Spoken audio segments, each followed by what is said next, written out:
being in an open relationship, it shines a spotlight on things that you never saw coming and then makes you deal with it. And I think that part of it is just, if you're going to do this, you have to just like fully accept yourself, like your flaws. They're there. You don't victimize or put yourself down for it. You accept it, and then you can then begin working on it.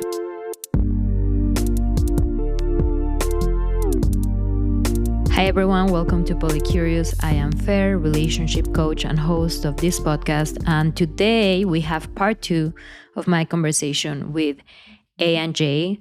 If you have not listened to part 1 yet, I will highly recommend that you do that before listening to this one. In part 1, we talked a lot about rules and whether it's good to even have any of those in the process of opening up your relationship. They talked about how Jay's insecurities were dictating the rules of the relationship. But in the past few months, they've actually transitioned to not having any rules per se. And that has required Jay to really dig deep into the things that were making him feel insecure and deal with that. And we pick up the conversation when I ask him, okay, you're not letting those insecurities dictate your relationship, but are they still there? How do you manage them? And something that I really loved about what he said is that it is not about eliminating those insecurities. It is about being aware of those insecurities and working on them. And part of it has to do with acceptance, both acceptance that you are feeling that way and acceptance of yourself and your unique characteristics that might make you different from the people that your partner is engaging with. And you can be aware of them and still not let them rule your life, right? So if you're asking your partner for something because of an insecurity that you have, that can be okay, especially at the beginning, but you have to be aware that that's what's happening and you have to be working on your insecurity. Now, this can mean different things, right? There are some things that you can't work on, right? So if you are jealous because your partner is dating someone who plays an instrument and they're making music together and you are not a musical person, working on your insecurity doesn't mean that you're going to go and pick up a guitar and start playing, right? It just means that you are working on accepting the fact that you not playing an instrument doesn't make you deficient, doesn't make you worse than anyone else. And centering in other things that you do get to enjoy with your partner and create with your partner, even if it's not music.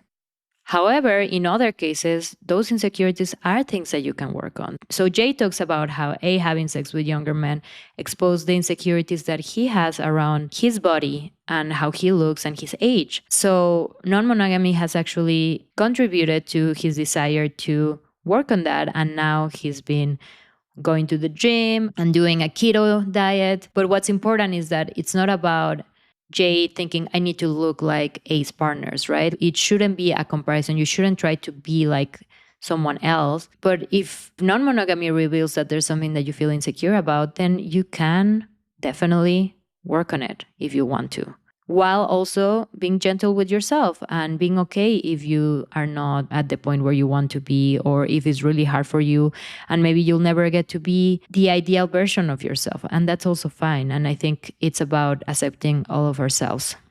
Today, we also talk about the reasons why Jay has been a lot slower in his exploration of non-monogamy. Since we recorded this interview, I'm happy to report that he's been on a date and he actually had a great time and felt like it really opened up his world.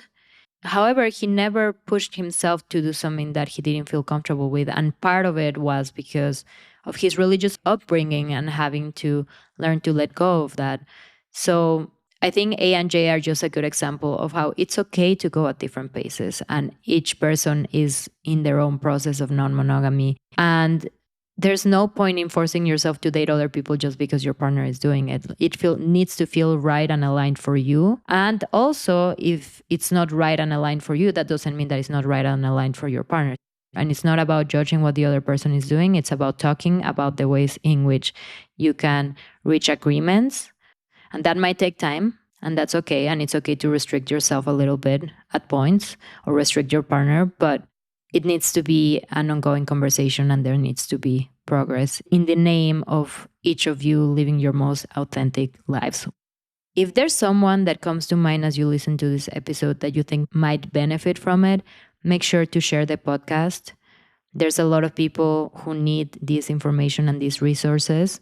And all you need to do is copy paste the link and send a quick text message. So I would encourage you to do that if there's anyone that you think might learn from this conversation. Okay, let's get into it. Here is part 2 of my conversation with A and J.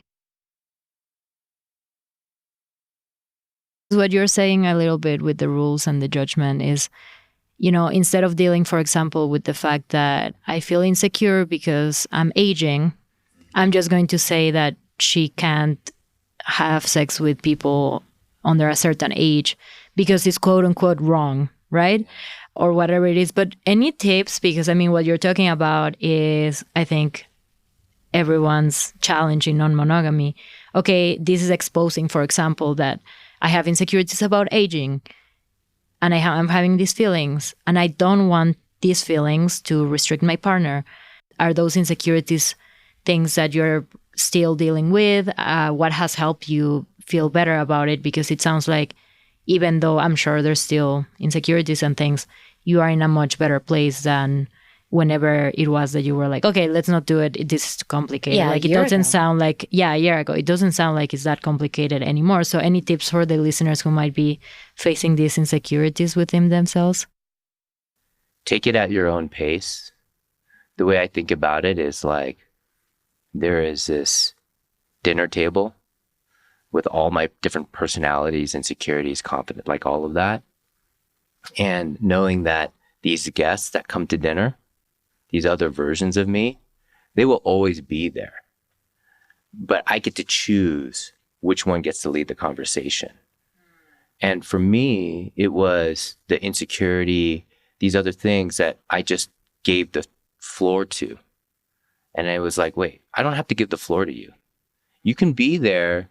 And I think that this kind of anxiety, apprehension, the insecurity, it's not like I'm going to tell you to get out.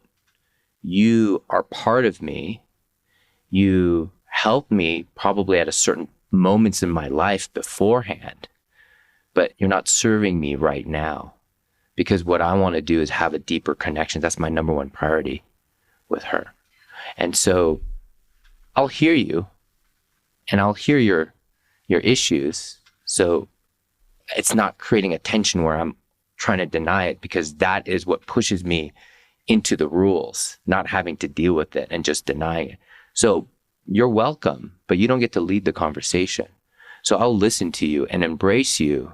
And maybe you have some insights that I have to think about, but I'm not going to let you control what the outcome or the action will be. And so just sitting with that, and I think that's more of like self-acceptance. And that is what goes, okay, well, I need to just accept myself, know that I'm insecure, know that I have issues of worthiness that I want to try to unpack. Does this really serve me now? Because the younger version of myself didn't know about the world or didn't have to deal with an open relationship. So now I'm needing to like figure this out. So I invite all of them in, but then I can sit back and reflect. And I think that's one of the biggest things that I've learned in terms of an open relationship, is there's just so much more self-reflection, and there's just so much more kind of evolution, and new things will come up all the time. And partners need to be aware of that. It's just going to be this roller coaster ride. So if one person is monogamous and another person is open, the person that is monogamous can just say, okay, all the work is on you. Like you as the monogamous person is also going to have to deal with stuff. You're going to have to deal with your own growth. That doesn't stop you or give you an excuse to put all the responsibility onto someone else that is like leading it. So I think that is where it's like, okay, I need to put in my own work. And that's what I've come to the realization of. And that's how like, then the rules start to kind of, the scaffolding can go away, because now I'm building up my own foundation. Who am I and what is the best version of myself that I can come to the table with here for her? And that's constantly changing and evolving. And the rules helped at the beginning. Right. you're not saying I don't have those insecurities. You're just saying those insecurities aren't driving me anymore, which I think it's a very valuable lesson. As in, you can still feel insecure that A has sex with younger people or whatever it is, but you are choosing to make another decision that's not based on that insecurity and just being like accepting. I think that's the biggest part, like accepting that you feel insecure about your age instead of being like, no, I don't feel insecure about my age, but I don't want her to have sex with younger people because that's morally wrong or something, right? So it's just being like, okay, yes, I do feel insecure about it.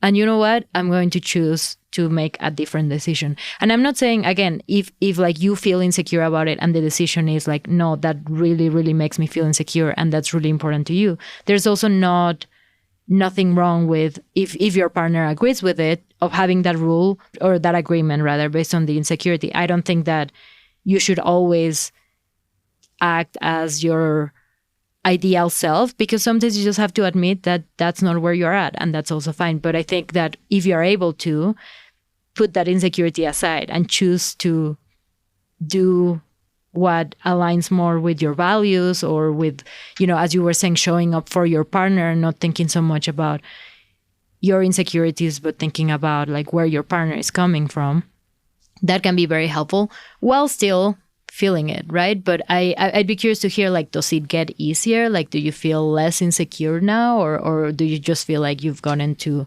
as you said, not let the insecurity lead the conversation, but it's still there? Yeah. I think you should point out you've made a huge physical change as well. So it's like you've also taken this on to bring vitality back into your own life. Yeah. So specifically when it comes to like the age thing, like I'm like, okay, well, where does that really stem from? And what I realized is I'm not happy with myself. And so I need to do that. And I think that addressing those and like having that light shine back on me and then being able to confront it takes courage. I think courage is a habit. And I think that the more things that you do that are courageous and you're like, shit, I did that, that gives that self-confidence. And then that has its own momentum. And I think that's one of the side effects I had not saw coming when it comes to an open relationship. And that's the self-work that I'm doing. And I think that that's why when she said, okay, well, stop, I'm like, oh no, we shouldn't. I know that I need to work on myself, and this is going to prompt me and force me to deal with my own issues. But you've completely changed your body. Like, that's a physical manifestation, an action based off of a decision to be courageous. Once I'm courageous and then I'm like, okay, I did that, that gives me the confidence because now I can trust myself because I know I've done that. And so those are part of the issues that I've had to deal with.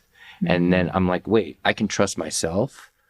I don't have to give that agency to her with a rule. So now that can change. And I think that is one of the key things, like just in general, that I've learned is that there needs to be this reflection period. Like I'm always kind of the mindset, okay, move forward, and not sit back and reflect. And so I think that reflection really is important, just to have like a check-in or times where we connect. And I'm like, that is what's valuable in terms of our relationship. That is what makes our relationship deeper. That is what separates our relationship with other people that she may sleep with. Like this sex thing is just a superficial act. And so this is where I can connect. And this actually allows me to enrich myself as well. And that feels right. And so this is where now I think I've reframed the, like having the rules, which are reactionary to protect myself, to then letting the rules like fade away. And when things come up, having and making it so that I'm responsible for how I'm reacting to it. And I think that's what A is saying too, of like, no rules gives you the freedom to show up how you are and say, this relationship is the most important. And she can see that I'm always prioritizing the relationship. Whereas in monogamy, you're just like, okay, checkbox, cruise control for 50, 60 or whatever, right? And that's when it's like And that's where we were at. We were. Because I did the heavy lifting in terms of, and I don't know, I really do believe most women do this work in a monogamous heterosexual relationship of the emotional work. And I think I always did the heavy lifting of like, how do you feel about this? Or have you thought about this? Or, you seem a little bit upset. Let's talk about this. Is something bothering you at work? Like, he never had to do any of that work on his own. He always had me to, and we worked together as well. So he always had me to be that voice for him. And now I'm in a completely different situation. And he's like, shoot, I really have to rely on myself. I don't want to burden her with it. I need to pull myself up and look inside without her asking. And I think you wanted to like what you see. And I think that's where all the working out, I mean, he's done a lot of working out this summer, changed his diet completely to keto. Like, he's just had a lot of physical changes. And I think that's part of it. It's like you're becoming someone that you want to look at. Yeah. And, I'm really glad you brought that up because, my question was like, okay, then, you're insecure, you put the insecurity aside, but then you choose differently. Is that it? And you're like, no, I'm working on the thing that makes me insecure. So I feel insecure about the way I look. I'm going to work out. Yeah. And I'm going to choose to not let that insecurity dictate the way A relates to other people. So I'm going to work on myself. So I think that's the beauty of non-monogamy. I've been reflecting about that because I think what's also important in that process is that you are not working out from a place of, oh, I need to look better than the people that A is having sex with, right? Like if it's coming from that place, then it's not really healthy. But if it's coming from a place of, you know what, I actually been meaning to like work out more and be healthier and I would like to look better and this is a good opportunity for me to do that. That's different. My partner John is dating someone who is very like chill and soft-spoken and a little bit of a people pleaser. She's wonderful. I love her and she's amazing. But I had to come to terms with that insecurity of like me being very straightforward and not as sensitive. And, John has made comments when I bring things up saying, oh, why are you saying it in this way? Or why are you so direct? And I know it's coming a little bit from his experience with being with someone. I mean, it was already kind of a thing before her, but from his experience being with someone who's more softer. Yeah, a lot softer, and I'm not. Mm-hmm. So then I started getting really insecure about that because again, I know her and I do admire how nice she is and how comfortable she makes people feel. And then I started feeling like really insecure about me not being that soft and comforting and just nice in that way. And then I was like, you know what? I think this is a good opportunity for me to be a little bit more sensitive and to learn to be a little bit more, not like her necessarily, but that was already an insecurity that I had. It's not like I had this insecurity because she came along. Like I had already identified, I need to be more careful with my words. I need to be more sensitive. I need to be a little bit less direct so people actually receive what I'm saying. So my reflection was, okay, I'm glad that I'm working on this, but I shouldn't be working on this because I want to be like her. Right. Like I should be working on this because I believe that I could do better if I worked on this. But also the hard part is to not feel really bad about yourself for not being that way, right? So like being like, yeah, I have this thing that I need to work on. Like I'm not as fit as I would like to be.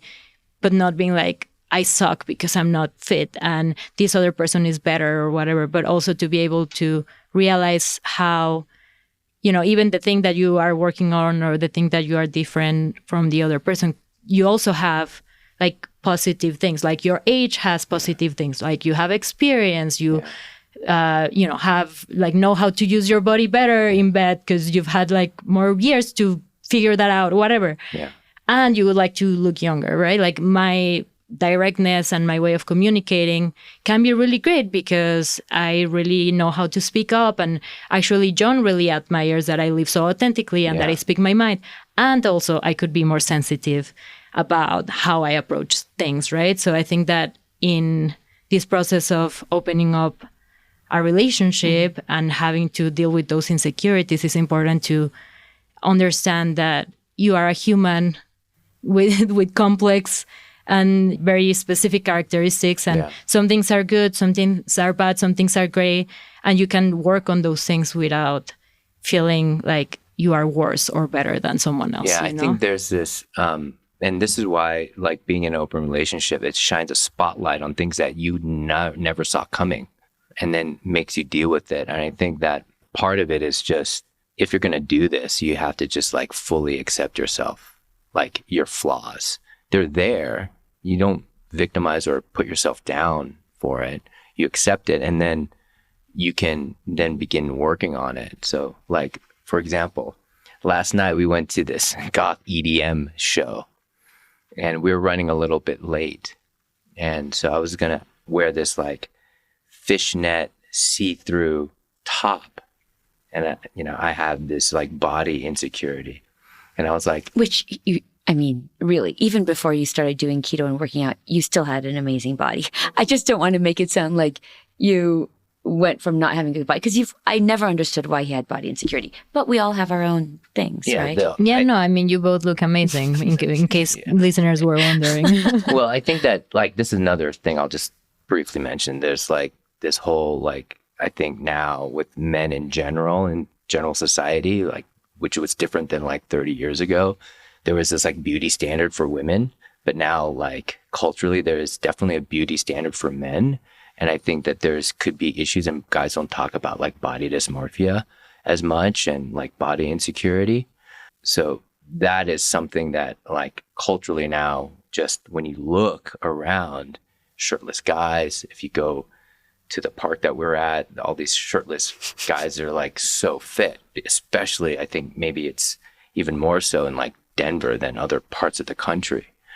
And anyway, so we're going to this goth EDM. I had this like see-through fishnet shirt, tank top, and we're running a little bit late. And typically I would say, okay, let me like wear another shirt over it, and so that I don't have to expose my body. And it was shocking to me where I, like, just innately, because I'm dealing with my own issues, I was like, screw it, let me just wear this fishnet top. And I wore it the whole night. Even to the non-goth EDM. And you look great, by the way. He sent me some pictures. Yeah. Thank you. So it was... Yeah, he looks incredible. It was like a little bit shocking for me, because when I reflect back, I would not have done that 3 months ago at all. Again, and it's like being aware of the insecurity and choosing differently. Like, I'm insecure about wearing this shirt, but I want to feel good about my body, so I'm going to choose to wear it. So when I'm working on myself, I see myself change and evolve. And I think that is the proof for me that I'm doing this for myself, not as a competition or a reaction to just other situations. And I feel good about myself. And so that is kind of this guiding light. Mm-hmm. When I'm dealing with myself, full acceptance. So even with like saying that... Friday night I had a date and you were okay to hear about it. Yeah. Yeah. So it's like things are just changing. Completely different. It's never happened before. Yeah. That's why the rules, I think, were not okay, but that's where I was at a year ago, 2 years ago. But now I'm not at that place anymore. So it's really about personal growth. And if you can see that personal growth in yourself, that is, for me at least, what gives me the confidence to continue doing this and finding out more about myself. So I feel like this is making me better. And I think that is what's enriching, and that's what is exciting. And this is where, I don't know where this is going to go. Who knows? But they say all roads lead to poly.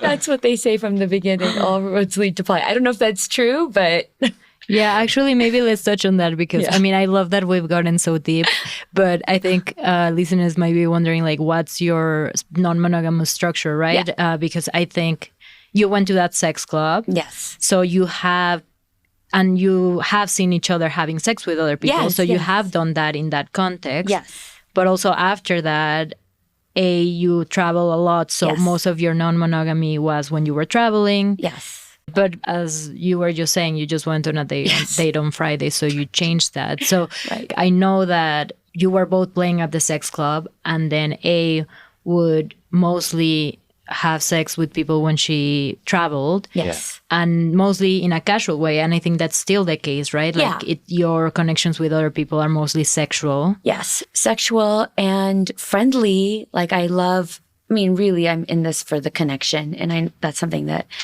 appealed to me about you from the beginning too, Fair, is like, I just crave connection with other human beings in any way I can get it.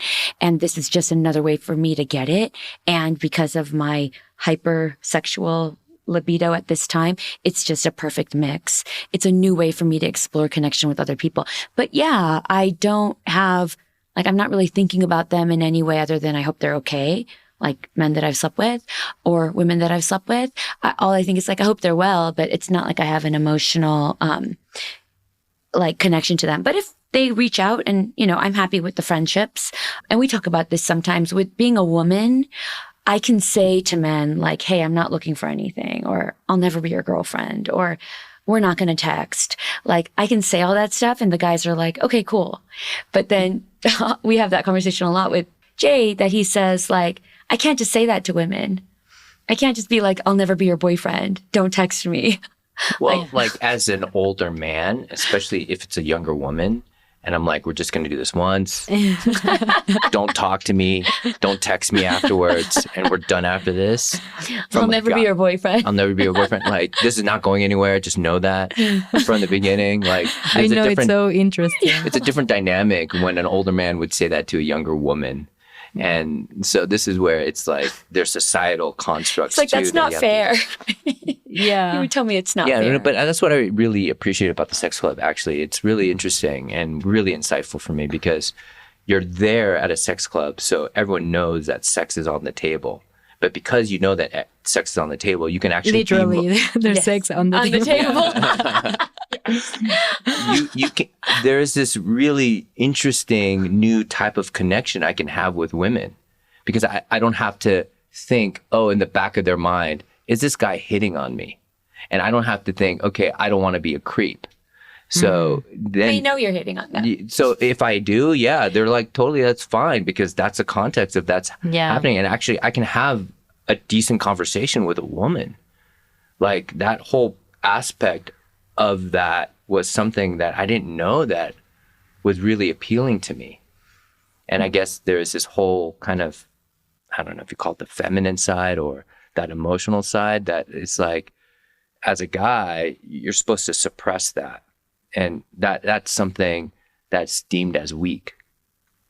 And I come to learn like it's actually the opposite. What's deemed as weak? Talking about your emotions, talking about your feelings, talking about your insecurities, being vulnerable. And I think that's where this self-reflection comes in and this growth comes in. And this new aspect where it's like, wow, I didn't even know it was missing that I can now tap into. And being able to go to a sex club and just talk to women and just be free to talk is just really exciting. Yeah, I think all of it is just coming back to just acceptance. Whatever, way I dealt with things, I needed to deal with that in that way. But we are always evolving, always changing, and have to understand that doesn't serve me anymore. So now I can change and I can improve. And I think that is kind of the premise of it. And I'm excited to see like who and what shows up now instead of being afraid of it. And like if that other personality of mine comes to the knocking on the door, wanting to sit at the table, I don't have to be afraid of opening that door. I'm more than happy to bring them in. And I think that is where the review and the reflection comes in too. Let me think about this. Does this serve me? And if it doesn't serve our relationship, like, what do I need to do to change? Or what is it telling me about myself? So there's a lot of self-work, I think, more than I expected. Mm-hmm. So you've been going to the sex club. Yes. A has been traveling, Yes. although now you decided to stay here this summer. So Yes. now you're dating here Yes. for the first time since you made that rule. Yes. But Jay, you've only been at the sex club. Yes. You haven't decided to date separately. So I wanted to ask you why that is.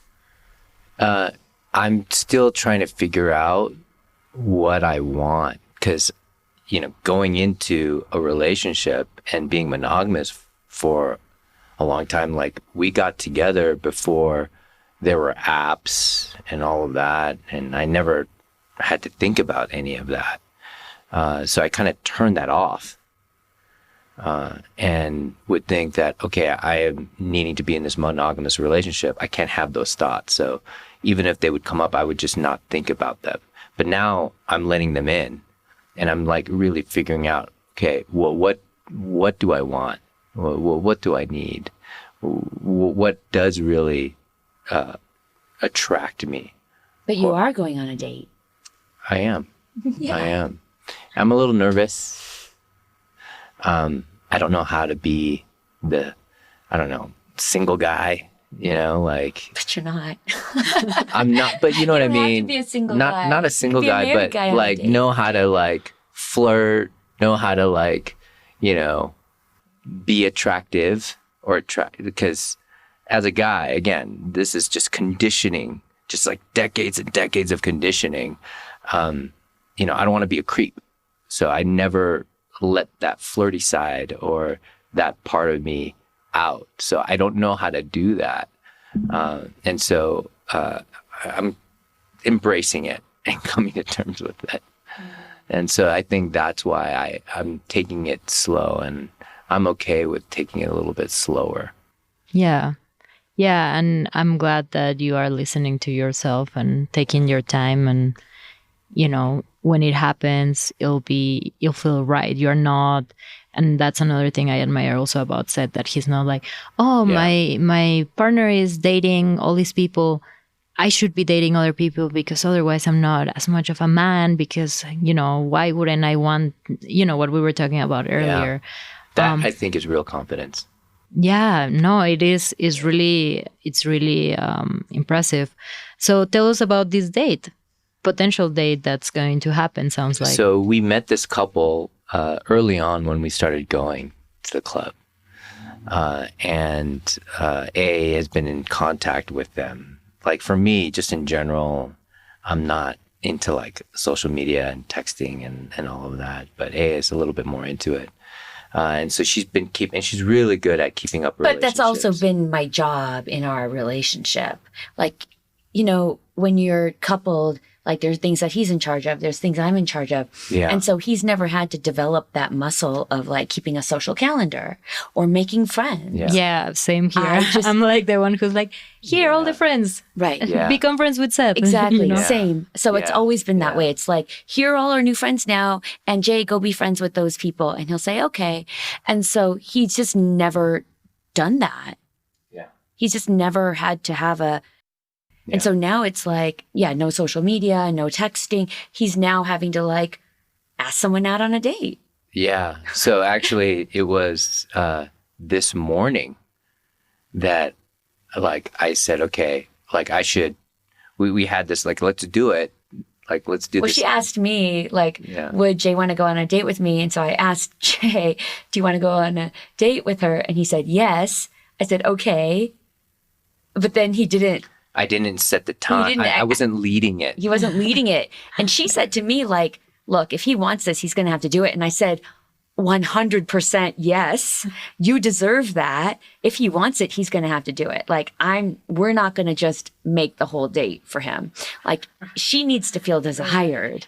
Jay, here are the tickets to the show we picked out for you. Yes. Right. Yes. She should feel desired. Yeah. Yeah. I just think that's only fair. And so I was like thinking this morning, just reflecting now, I was like, wait, it's almost the end of the month and we're supposed to do this month. And I was like, wait, how come I didn't?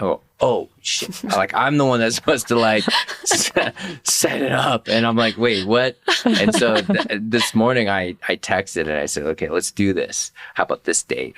And so now we're working that out. And that's part of this kind of, I don't know if you call it a single guy or whatever, but just like, okay, if I want this, I need to go and get after it. Yeah, my wife isn't doing it for me. Yeah. No. Yeah. So. And how do you feel about that? Because we talked a lot about how, your exploration brought up a lot of insecurities for Jay. And I know he hasn't explored separately as much, but you've seen him have sex with other people. When I wasn't having sex. So I've seen him, but again, I was there. But I've seen him be with other women and me not participating. And that does not ever bring up feelings of jealousy for me. Watching him with other women, I think you can agree to that. Yeah, I think it's cool. I know how much Jay enjoys women. It should not be just for me. Like, he really, really, truly enjoys women. And so watching him, and I guess that's compersion, watching him with other women, he just looks so joyful that it's almost impossible for me to think anything other than, like, I love seeing him feel joyful. And I know how joyful I am when I'm having other experiences. And so I also put that on him. When I was doing it and he wasn't doing it, he couldn't put himself in my shoes. He couldn't say, oh, when I do it, it feels good. So I know that when she does it, it feels good. Like, all he saw is, I don't do this and I don't like that she's doing it. So when you'd seen A having sex with other men, has it brought up insecurities? Is that something that you don't like to watch?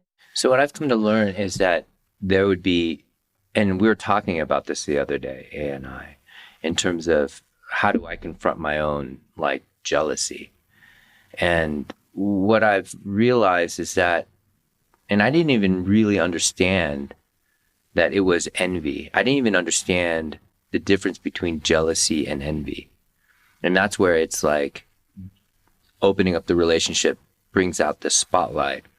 And really, it wasn't like jealousy. I was envious of it.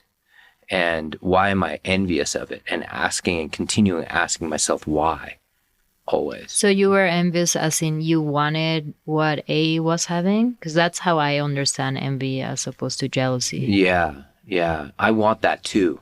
Mm-hmm. That it's not that she gets it, I can't have it, but like I kind of want that too. I'm like, wait, that is something that I need to like kind of understand.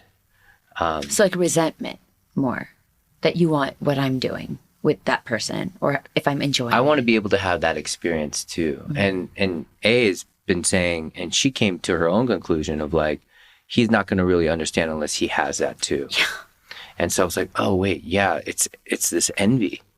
And yeah, I guess but you didn't want to watch me have sex with other people. Like, before. It's not enjoyable to you. I mean, you've seen it. I've seen it. But you didn't.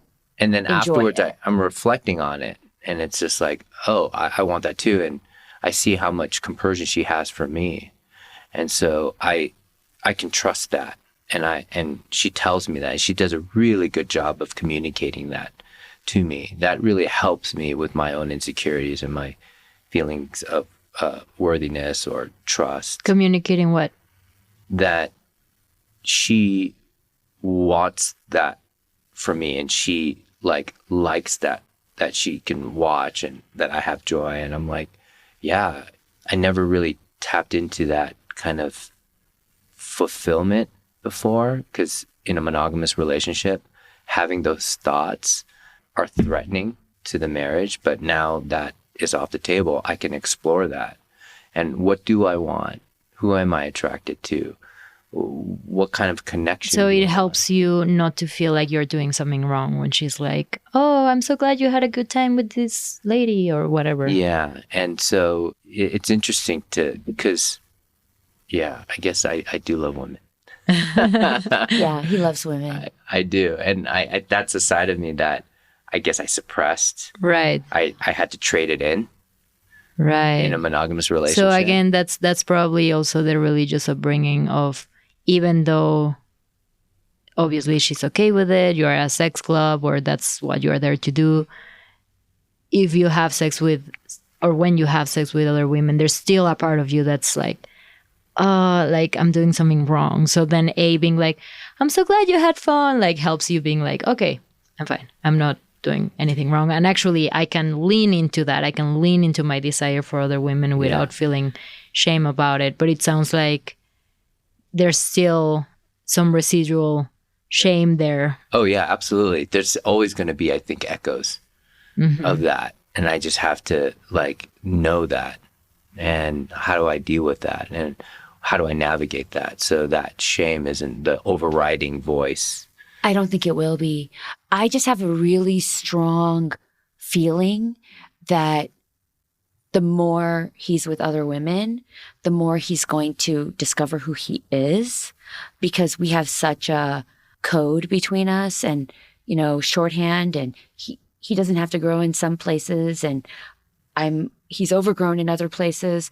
When he's with some new women, more and more new women, who Jay is will be more and more exposed.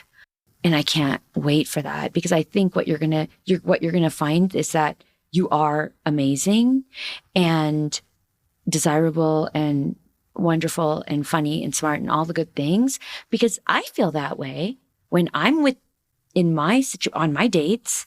Right. Like I'm like, wow, I'm really funny, or wow, I'm really beautiful, or wow, I'm really smart, or all the things that I feel when I meet somebody that doesn't know I'm married, doesn't know about my family, doesn't know what I got on the SAT. Like when they're just meeting me as who I am right at this moment at 51 years old, and they're liking me, there's a real confidence and self-awareness. Like, ooh, who am I? Oh, I'm someone that likes a red jacket on a guy, like, you know, whatever it is. So it's like, he's going to be able to find out his preferences. He's going to be able to say, who am I? What do I like about myself? And what am I impressed with about myself? Because that's what you show a new person. And I can't wait for you to discover all the things you love about yourself. Yeah. Yeah. And I think that is where it's like, I even now, and I didn't understand this before, because you're swimming in the waters of monogamy. Like, why is it that this one person that I met and together with 30 years ago needs to now fulfill all my needs as I get older too?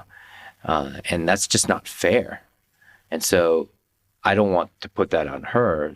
And then that makes me think, because that causes resentment. Yeah. Putting that on the other person, like, you must fulfill all my needs, and if you don't fulfill them, I'm just going to be resentful of you. Right. And that's also what would have happened to you if you had gone through menopause. I mean, it was happening when you were like, let's have sex twice a day.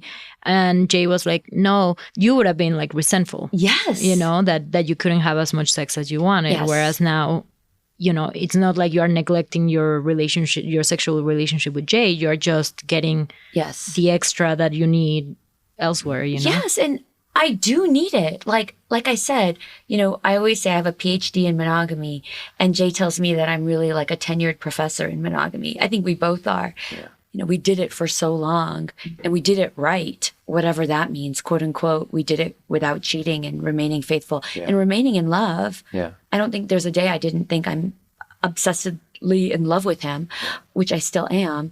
But yeah, this has been a whole new exploration of learning, who am I? What am I? What is this? Yeah. What a gift. Yeah.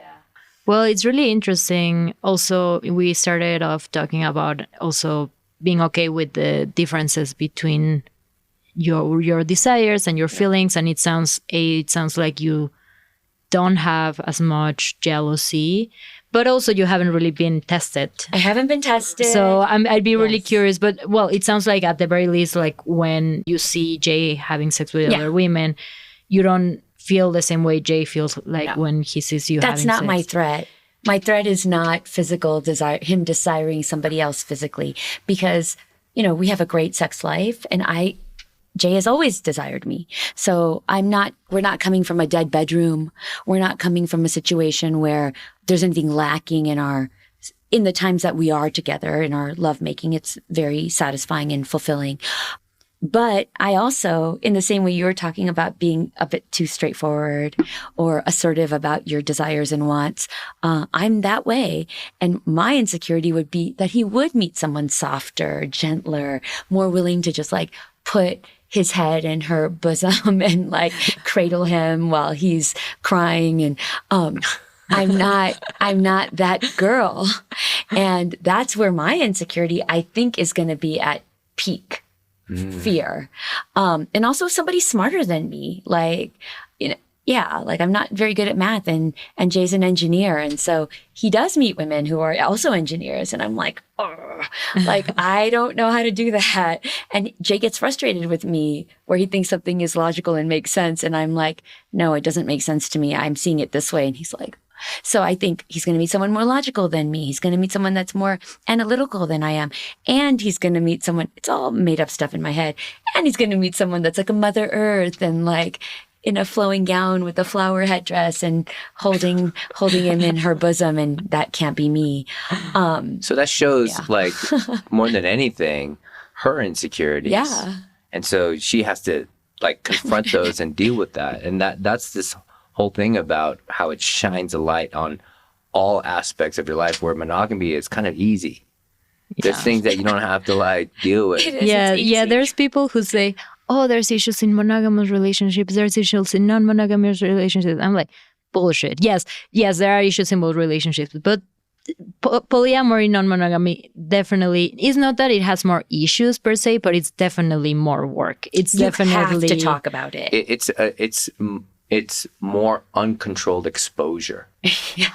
Like with monogamy, I think you can come at it. Yeah, there are issues, but you can like deal with it. Yeah, or like not no female secretary or whatever. Not going out with coworkers when you're on a trip. Like you can make all these things that, like, if someone saw you with a woman at dinner, they would be like, oh my God, look at him. Like all of society is pushing us to have a certain way of thinking, monogamously thinking.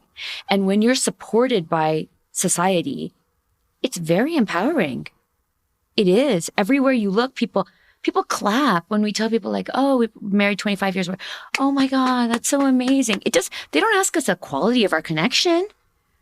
They're just like, oh, you've been married 25 years. Like, that's amazing. Congratulations. They're not asking us if we've had a good marriage.